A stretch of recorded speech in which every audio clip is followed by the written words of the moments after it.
Picture your kidneys as an overnight cleaning crew that has to process 50 gallons of blood before you wake up.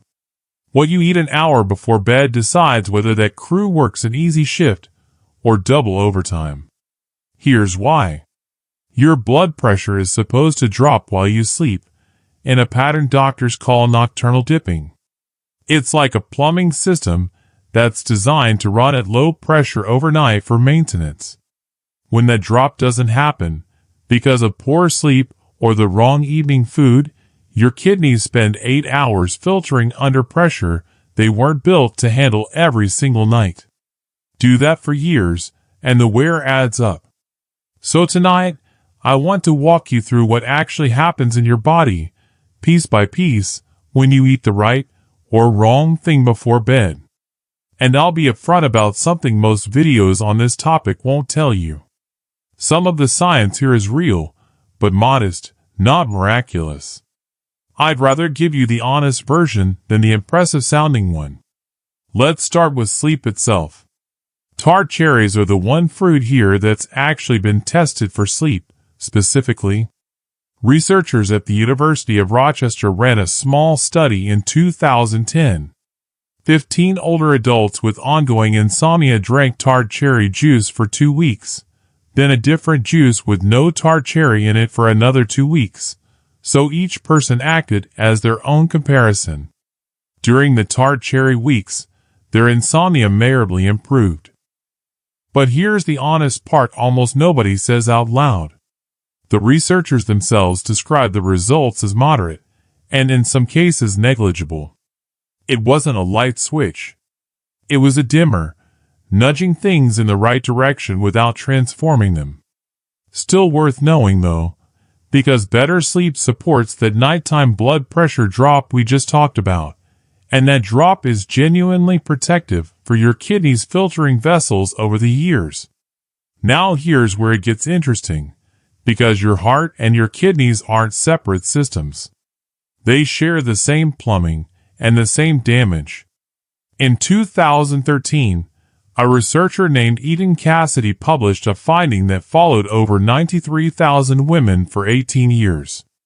The women who ate 3 or more servings a week of blueberries or strawberries had a 32% lower risk of heart attack, compared to women who barely touched them.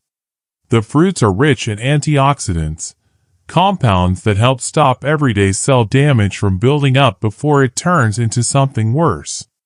And because damaged blood vessels and damaged kidney filters are driven by the same underlying inflammation, protecting one system tends to protect the other. It's like paying one insurance premium that happens to cover 2 different disasters. Quick question before we go further, because I want to know who's actually watching this at night. How many hours before bed do you usually eat your last snack? Drop the number in the comments. I read every single one. Okay, here's the twist inside the twist, and it's the part almost every other kidney video gets wrong. Potassium is essential. It keeps your heart and your muscles firing correctly. But in kidney disease, damaged kidneys can lose the ability to clear extra potassium out of your blood, and levels can climb to a dangerous point, a condition doctors call hyperkalemia, when potassium builds up faster than the kidneys can get rid of it. Most videos treat kidney disease and potassium restriction as one automatic rule. It isn't. The National Kidney Foundation is actually clear that potassium risk runs in both directions in kidney disease. Some patients' levels run too low, not just too high, and the right target depends entirely on your stage of disease and your own lab numbers, not a one-size list. Think of it like a dam gate that used to adjust itself automatically and now needs someone checking it by hand. That's exactly why the fruits we're talking about tonight, apples, blueberries, strawberries, grapes, raspberries, pineapple, and cranberries, sit in the low-potassium category. Not because potassium is universally bad, but because these let you get real nutrition while leaving room in whatever personal budget your own dietitian has set for you. Raspberries bring something different to the table. About 4 grams of fiber in just half a cup, more than most fruits that size. That fiber does 2 real things. It feeds the good bacteria in your gut, which produce compounds linked to lower inflammation throughout your body. And it slows down how fast you absorb other nutrients eaten alongside it, including phosphorus, a mineral that, in excess, can pull calcium out of your bones and stiffen your blood vessels, which is its own separate challenge in kidney disease. Apples work in a similar way, and here's a detail most people miss. Most of an apple's antioxidant value lives in the peel. Peel it, and you throw away most of what makes it worth eating for this purpose. Now, pineapple. It contains something called bromelain, an enzyme, basically a molecule that speeds up chemical reactions in your body, and this one has some real anti-inflammatory research behind it. A review published in 2023 gathered up 7 separate trials, the kind where some people get the real treatment and others get a placebo without knowing which, and found that concentrated bromelain supplements reduce certain markers in the blood that rise when your body is inflamed. But here's the honest catch, and it actually tells you something useful, not just a letdown. Those trials use concentrated supplement doses, hundreds of milligrams a day. A half cup of fresh pineapple gives you a small fraction of that. So what you're actually getting from real pineapple isn't a proven anti-inflammatory dose.